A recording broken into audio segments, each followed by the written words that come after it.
Hello everyone, welcome on your YouTube channel Raj study point. आज मैं आपको पढ़ाऊंगी psychology. अगर आप सीटेट एग्ज़ाम देना चाहते हैं या कोई भी टीचिंग का एग्ज़ाम जो टेट एग्ज़ाम होते हैं, जैसे कि स्टेट में होते हैं, सी टेट आप देना चाहते हैं जैसे कि दिल्ली में होता है, या यूपी टेट आप देना चाहते हैं यूपी में होता है, तो इसी तरीके से एच टेट आप देना चाहते हैं वो हरियाणा में होता है। तो इस तरीके के जो भी स्टेट वाइज एग्ज़ाम होते हैं टेट के, उसके पॉइंट ऑफ व्यू से ये वीडियो बहुत ही हेल्पफुल रहेगी। या आप कोई भी टीचिंग एग्ज़ाम देना चाहते हैं तो उसके पॉइंट ऑफ व्यू से वीडियो बहुत ही हेल्पफुल रहेगी। मैं आपको इसका first chapter child development and child psychology chapter को बहुत अच्छे से ईजी लैंग्वेज में पढ़ाकर मैंने अपने यूट्यूब चैनल राज स्टडी पॉइंट पर अपलोड कर दिया है। ठीक है, अब मैं आगे आपको कुछ इंपॉर्टेंट फैक्ट ऑफ एजुकेशन करा रही हूँ। बाकी और छोटे छोटे फैक्ट मैंने पढ़ाए हैं आपको, जैसे कि साइकोलॉजी के बारे में बेसिक से पढ़ा कर डाला है। तो इसी तरीके से बहुत वीडियो हैं जो मैंने बनाई हैं और अपने यूट्यूब चैनल पर डाल दिए हैं। आज उससे आगे हम कंटिन्यू करेंगे। आज जो इम्पोर्टेंट फैक्ट हैं एजुकेशन के और मैं कराऊंगी, बाकी लास्ट भी मैंने आपको बहुत कराए हैं और वो डाल दिए हैं। अगर आपने नहीं देखा तो आप उन सारी वीडियोस को एक बार ज़रूर देखें। चलिए अब स्टार्ट करते हैं आगे। सीटेट के पॉइंट ऑफ व्यू से या फिर सीटेट ऑल टीचिंग एग्ज़ाम, जैसे कि कोई भी हो, आप किसी भी स्टेट में टीचिंग एग्ज़ाम देना चाहते हैं सुपर टेट के लिए, तो बहुत ही हेल्पफुल रहेंगे क्योंकि वहाँ इसी तरीके के क्वेश्चन देखने को मिलते हैं। ठीक है, चलिए अब स्टार्ट करते हैं। देखिए, आज हम यहाँ से स्टार्ट करेंगे। कल हमने 110 तक कंटिन्यू करे हैं, आज हम यहाँ से स्टार्ट करेंगे। सुकरात ने कौन सी शिक्षण व्यूह रचना प्रतिपादित की? तो सुकरात ने कौन सी की थी? प्रश्नोत्तर विधि या तर्क विधि तथा समस्या समाधान विधि। कौन सी? प्रश्नोत्तर विधि, तर्क विधि या समस्या समाधान विधि। तो ये की थी किसने? सुकरात ने। चलिए अब चलते हैं नेक्स्ट की तरफ। देखें, एपीडियास्कोप एपीडियास्कोप द्वारा किया जाता है, क्या किया जाता है? अपारदर्श वस्तुओं का पर्दे पर बहुत साफ प्रेक्षण। क्या किया जाता है? एपीडियास्कोप के द्वारा किया जाता है अपारदर्शक वस्तुओं का पर्दे पर बहुत साफ प्रेक्षण, स्लाइड का प्रेक्षण। ठीक है, चलिए। द्विआयामी शिक्षण सामग्री है, जो द्विआयामी शिक्षण सामग्री है वो क्या है? वो है चार्ट। चलिए अब चलता है नेक्स्ट की तरफ। त्रिआयामी शिक्षण सामग्री के अंतर्गत आता है, देखिए कंफ्यूज मत होना, यहाँ जो द्विआयामी शिक्षण सामग्री है उसके अंदर आता है चार्ट, और जो त्रिआयामी शिक्षण सामग्री के अंतर्गत आता है मॉडल। त्रिआयामी शिक्षण सामग्री के अंतर्गत क्या आता है? मॉडल। ठीक है, देखिए सबसे शक्तिशाली कंप्यूटर है, जो सबसे शक्तिशाली कंप्यूटर है वो है सुपर कंप्यूटर। ठीक है, चलिए। देखिए WWW का तात्पर्य होता है, तो WWW का तात्पर्य होता है वर्ल्ड वाइड वेब। क्या है? World wide web. WW का आपको पता ही होगा, अगर नहीं पता तो ये कंप्यूटर के पॉइंट ऑफ व्यू से बहुत अच्छा फुल फॉर्म है, कंप्यूटर के एग्जाम में पूछी जाती है। चलिए स्टार्ट करते हैं। इंटरनेट का तात्पर्य है, देखिए इंटरनेट जो है, जो हम लोग यूज़ करते हैं, ये दोनों कंप्यूटर के पॉइंट ऑफ व्यू से, और वैसे भी अगर एग्जाम में देखने को मिले तो आप इजीली कर सकते हैं। ठीक है, देखिए इंटरनेट का तात्पर्य क्या है? इंटरनेट जैसा कि आजकल हम सभी लोग इस्तेमाल करते हैं, तो उसके आपको पता होना चाहिए कि वो क्या चीज़ है। तो वो होता है वर्ल्ड वाइड कंप्यूटर नेटवर्क। क्या होता है? World wide computer network. चलिए, इंटरनेट के आवश्यक उपकरण हैं। इंटरनेट के आवश्यक उपकरण कौन कौन से हैं? Telephone connection, modem, computer, internet connections and software. तो ये सब चीज़ें आपको पता ही होंगी किसका क्या यूज़ है। इंटरनेट के आवश्यक उपकरण क्या है? Telephone connection, modem, computer, internet connection, software. ठीक है, चलिए। सूक्ष्म शिक्षण के आविष्कार स्टैनफोर्ड विश्वविद्यालय के प्रोफेसर, जो सूक्ष्म शिक्षण है, सूक्ष्म शिक्षण, ठीक है, उसके आविष्कारक स्टैनफोर्ड विश्वविद्यालय के प्रोफेसर कौन है? D Elon. डी एलन है सूक्ष्म शिक्षण के जो वो हैं आविष्कारक, स्टैनफोर्ड विश्वविद्यालय के प्रोफेसर रहे हैं, तो वो कौन है? D Allen. कब? सन 1963 ईस्वी में। ठीक है, चलिए। सूक्ष्म शिक्षण है वास्तविक शिक्षण तथा व्यक्तिगत शिक्षण। सूक्ष्म शिक्षण क्या है? वो है वास्तविक शिक्षण तथा व्यक्तिगत शिक्षण। चलिए देखिए, सूक्ष्म शिक्षण का अभिप्राय व्यवहार परिवर्तन करना है। सूक्ष्म शिक्षण जो होता है उसका अभिप्राय क्या होता है? व्यवहार का परिवर्तन करना। ठीक है, व्यवहार में परिवर्तन करना। देखें, शिक्षक प्रशिक्षण करते समय प्रशिक्षु अध्यापकों का शिक्षण कौशल व्यवहार। शिक्षक प्रशिक्षण करते समय प्रशिक्षु अध्यापकों का शिक्षण कौशल व्यवहार, ये होता है हमारा सूक्ष्म शिक्षण। और अभी मैंने इसके बारे में आपको बताया, सूक्ष्म शिक्षण के आविष्कारक कौन है? स्टैनफोर्ड विश्वविद्यालय के प्रोफेसर डी एलन। ठीक है, सूक्ष्म शिक्षण है वास्तविक शिक्षण तथा व्यक्तिगत शिक्षण। ये सब चीज़ें मैंने आपको बताई हैं, आपके माइंड में होनी चाहिए। चलिए अब चलते हैं आगे। देखिए, भारतीय शिक्षाविद जिसने सूक्ष्म शिक्षण पर महत्वपूर्ण कार्य किया। ऐसे भारतीय शिक्षाविद बताओ जिसने ये जो सूक्ष्म शिक्षण है इस पर क्या किया है, महत्वपूर्ण कार्य किया है। तो ऐसे भारतीय शिक्षाविद कौन है, वो है BK पासी। कौन है, BK पासी। चलिए चलते हैं नेक्स्ट की तरफ। देखें, भाषा प्रयोगशाला में एक समय में कितने छात्र कार्य कर सकते हैं। जो भाषा प्रयोगशाला है उसमें एक समय में कितने छात्र कार्य कर सकते हैं, तो आपका आंसर होगा, जो भाषा प्रयोगशालाएं होती हैं उसमें एक समय में मतलब एक टाइम में कितने छात्र कार्य कर सकते हैं, तो वो होते हैं 20। कितने, 20। ये इंपॉर्टेंट फैक्ट है, आपको इन सब चीज़ों को माइंड में रखना है। देखिए, कुछ समझाने के लिए तो इसमें है नहीं, बस क्या है कि आपको ये सब चीज़ें 2 से 4 बार देखनी है वीडियो और बस अपने माइंड में फिट करनी है। चलिए देखिए, शिक्षक प्रशिक्षण संस्थानों को मान्यता कौन देता है। जो ये हमारे शिक्षक प्रशिक्षण संस्थान है इनको मान्यता कौन देता है, तो इनको मान्यता देता है NCTE। कौन देता है, NCTE। देखिए, भारत में स्कूली शिक्षा में दूरदर्शन कार्यक्रम का प्रारंभ कब किया गया। भारत में स्कूली शिक्षा में दूरदर्शन जो कार्यक्रम है उसका प्रारंभ कब किया गया, तो वो किया गया 1961 ईस्वी में। कब किया गया है, भारत में स्कूली शिक्षा में दूरदर्शन कार्यक्रम का जो प्रारंभ किया गया वो किया गया 1961 में। चलिए अब मैं आपको और बताती हूँ। भारतीय राष्ट्रीय सैटेलाइट इनसैट की स्थापना कब की गई। इनसैट जो है वो कौन सी है, भारतीय राष्ट्रीय सैटेलाइट इनसैट की स्थापना कब की गई, तो आपका आंसर होगा 1982 में। 1982 में। चलिए, एडुसैट, ठीक है, एडुसैट सैटेलाइट कब छोड़ा गया। एडुसैट एजुकेशन से रिलेटेड ये एक सैटेलाइट है, इसको कब छोड़ा गया, ये छोड़ा गया 20 सितंबर 2004 को। कब, 20 सितंबर 2004 को ये छोड़ा गया है एडुसैट सैटेलाइट, जो एक एजुकेशन से रिलेटेड है। उस एडुसैट क्या है, एजुकेशन से रिलेटेड एक सैटेलाइट है, उसको कब छोड़ा गया, उसको छोड़ा गया 20 सितंबर 2004 को। चलिए देखिए, एडुसैट किस किस विभाग की संयुक्त प्रोजेक्ट है।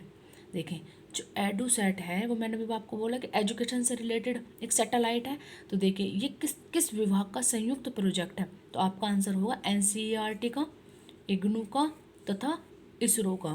ठीक है, तीनों का ये क्या है, संयुक्त प्रोजेक्ट है। किस किस का, NCERT, इग्नू तथा इसरो। NCERT, इग्नू तथा इसरो का एक संयुक्त प्रोजेक्ट है एडुसैट। आई होप कि यहाँ तक बहुत अच्छे से समझ में आया होगा। देखिए, समझने के लिए कुछ नहीं है, बस जानने के लिए है। बहुत इंटरेस्टिंग फैक्ट है, इंपॉर्टेंट फैक्ट है जो हर एग्जाम में देखने को मिलते हैं। जैसे कि यहाँ से ये 2 क्वेश्चन मैंने आपको बताया, WW क्या है और इंटरनेट। अगर आप टीचिंग एग्जाम की प्रिपरेशन कर रहे हैं तो कंप्यूटर के पॉइंट ऑफ व्यू से ये दोनों ही चीज़ें आपको अपने माइंड में रखनी चाहिए। और जैसे कि ये हो गया इंटरनेट के आवश्यक उपकरण क्या है, तो ये इंटरनेट मतलब कंप्यूटर के एग्जाम में आपको देखने को मिल जाएंगे तीनों ही। ठीक है, बाकी तो जो मैंने आपको बताया वो टीचिंग के पॉइंट ऑफ व्यू से है और सारे टीचिंग एग्जाम में क्वेश्चंस कहीं ना कहीं पूछे जाते हैं। जैसे कि KVS हुआ आपका, DTRPL में पूछ लिया, HTET में इस तरीके के क्वेश्चंस पूछे जाते हैं। रीट की परीक्षा में डायरेक्ट पूछा जाता है, बताइए एडुसेट क्या है, या फिर बताइए शिक्षक प्रशिक्षण संस्थान को मान्यता कौन देता है, तो आपको डायरेक्ट पता होना चाहिए। जैसे कि NCERT देता है, ठीक है, और मतलब एजुसेट क्या है आपको पता होना चाहिए। ये मतलब एक ऐसी सैटेलाइट है जिसमें एजुकेशन से रिलेटेड एक सैटेलाइट है और कब छोड़ा गया 20 सितंबर 2004 को। किस किस का ये प्रोजेक्ट है, तो वो NCERT, इग्नू तथा इसरो का, तीनों का ये प्रोजेक्ट है। ठीक है, इस तरीके के जो फैक्ट मैंने आपको बताए, कल मैंने आपको बताया था जैसे कि ह्यूरिस्टिक के बारे में, कि मतलब ह्यूरिस्को से मतलब क्या अर्थ है, उसका मीनिंग बताइए आप, तो उसका अर्थ होता है जैसे कि मैं खोजता हूँ। कल मैंने इससे आगे के फैक्ट डिस्कस किए थे। ठीक है, आज मैं उससे आगे कंटिन्यू कर रही हूँ। तो आज जितने भी फैक्ट हैं मैं कोशिश करूँगी कि इसी वीडियो में इन्हें कंप्लीट करें। कल से कुछ नया टॉपिक उठाएंगे और नया इंटरेस्टिंग चैप्टर के साथ शुरुआत करेंगे। ठीक है, चलिए अब मैं आपको बताती हूँ उससे आगे के जितने भी फैक्ट हैं वो सारे आज इन फैक्ट को यहीं कंप्लीट कर देंगे और एग्जाम में देखना यहीं से क्वेश्चंस देखने को मिल जाएंगे। देखिए आगे चलते हैं। भाषा शिक्षण में उच्चारण शुद्धता के लिए प्रयोग किया जाता है। देखिए, जो हमारी भाषा शिक्षण उसमें उच्चारण की शुद्धता के लिए जो प्रयोग किया जाता है वो क्या प्रयोग किया जाता है, तो वो होता है लिंग व फोन। क्या, लिंग व फोन। किसके लिए, जो भाषा शिक्षण में उच्चारण के लिए जो होता है, उच्चारण की शुद्धता के लिए जो प्रयोग किया जाता है वो क्या जाता है, लिंग व फोन। ठीक है, चलिए अब चलते हैं नेक्स्ट की तरफ। देखिए, सीखने में सबसे अधिक भूमिका किस ज्ञानेंद्रिय की होती है। अगर आपसे पूछा जाए, जैसे कि आपको ज्ञानेंद्रियों के बारे में पता होगा, तो सीखने में सबसे अधिक भूमिका किस ज्ञानेंद्रिय की होती है, तो हमारी आँख की। जैसे कि हमारी आँख, नाक, कान, तो ये हमारी ज्ञानेंद्रियाँ होती हैं सीखने में। लेकिन सबसे अधिक जो भूमिका होती है वो किस ज्ञानेंद्रिय की होती है, तो वो होती है हमारी आँखों की। किसकी होती है, आंखों की। चलिए अब मैं नेक्स्ट की तरफ चलती हूँ। देखिए संप्रेक्षण, जैसे कि आपको पता होगा संप्रेक्षण, ठीक है। संप्रेक्षण का वह माध्यम कौन सा है जिसमें श्रव्य मतलब सुनना और दृश्य मतलब देखना दोनों सम्मिलित होते हैं। देखिए संप्रेक्षण मीन्स कम्युनिकेशन। संप्रेक्षण का वह माध्यम कौन सा है जिसमें श्रव्य सुनना और दृश्य मीन्स देखना दोनों सम्मिलित होते हैं, तो वो होगा टेलीकॉन्फ्रेंसिंग। क्या होगा? टेलीकॉन्फ्रेंसिंग एक ऐसा संप्रेक्षण का माध्यम है जिसमें हम देख भी सकते हैं और सुन भी सकते हैं, तो ये होता है टेली कॉन्फ्रेंसिंग। जैसे कि आजकल वीडियो कॉल आप ले सकते हैं, इसके एग्जांपल संप्रेक्षण में वीडियो कॉल मतलब आप देख भी रहे हैं सुन भी रहे हैं, तो दोनों ही चीज़ें ही हो गई, तो ये कम्युनिकेशन का एक बहुत बेस्ट माध्यम है, ठीक है।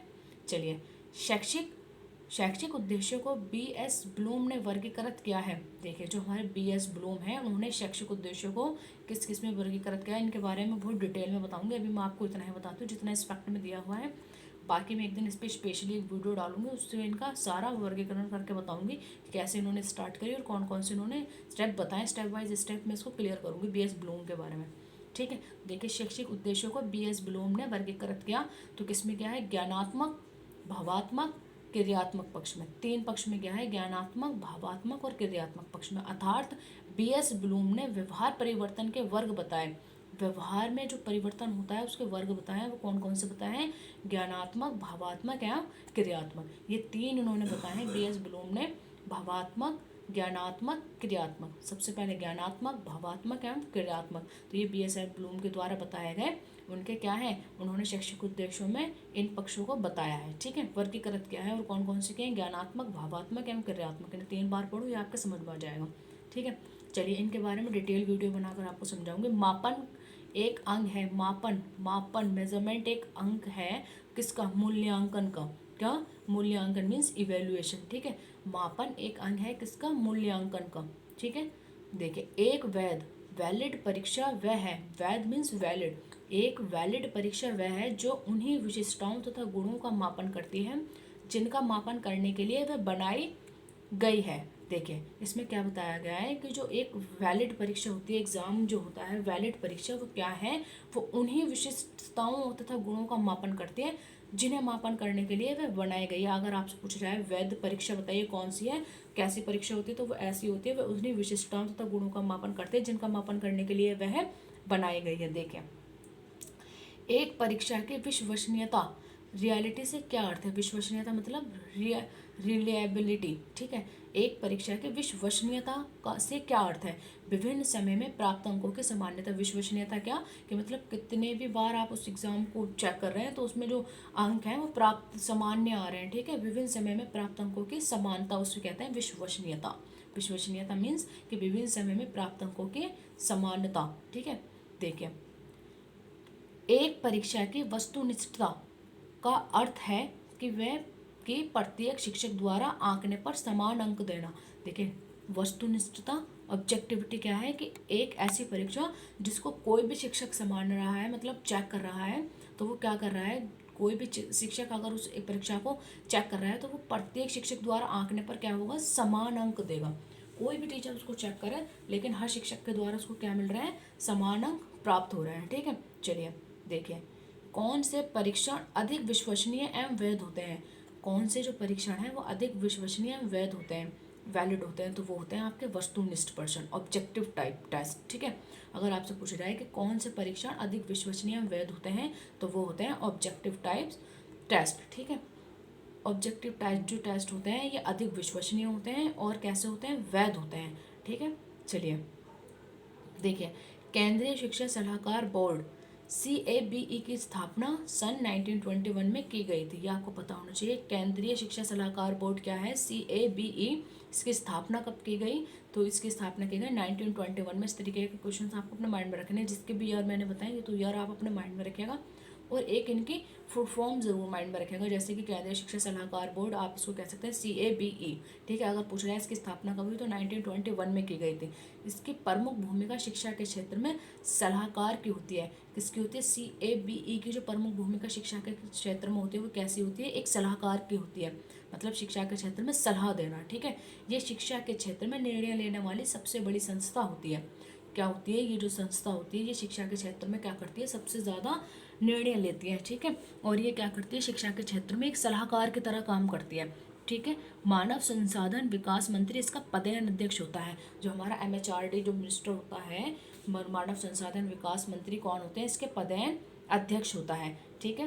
देखिए आज जितने भी फैक्ट थे, आज मैंने इन फैक्ट को सभी को इस वीडियो में कंप्लीट करा है और आपको सब कुछ बताने की कोशिश की थी। आई होप कि आपको समझ में आया होगा बहुत अच्छे से। अब मुझे नहीं लगता कि इससे आगे कुछ और चीज़ होगी, कोई भी इंटरेस्टिंग फैक्ट होगा। जितने भी फैक्ट थे वो मैंने सारे आपके साथ डिस्कस करे। आप इन्हीं फैक्ट को अच्छे से पढ़िएगा, इनमें से आपको एग्जाम में देखने को मिलेगा। चलिए आज के लिए इतना ही, मिलते हैं नेक्स्ट वीडियो में नेक्स्ट टॉपिक के साथ। और मैं बहुत ही अच्छे से उन चीज़ों को एक्सप्लेन करने की कोशिश करूँगी जिससे कि आपके एग्ज़ाम के लिए बहुत ही हेल्पफुल रहे और आपको बहुत ही ईजिली समझ में आए, ठीक है। चलिए अगर आपको मेरी वीडियो पसंद आई है तो आप इसको लाइक ज़रूर करें, अपने दोस्तों के साथ शेयर ज़रूर करें। जो भी बच्चा टीचिंग एग्ज़ाम की प्रिपरेशन कर रहा है, आप हर बच्चे के साथ शेयर करिए, उनके लिए बहुत ही हेल्पफुल रहेंगे। और अगर आप मेरे इस चैनल पर नए हैं तो एक बार मेरे चैनल को सब्सक्राइब ज़रूर करें और कमेंट बॉक्स में मुझे अपनी राय ज़रूर दें। मुझे कमेंट बॉक्स से पता चलेगा कि आपको कितना समझ में आ रहा है। चलिए मिलते हैं नेक्स्ट वीडियो में नेक्स्ट टॉपिक के साथ, तब तक के लिए थैंक यू।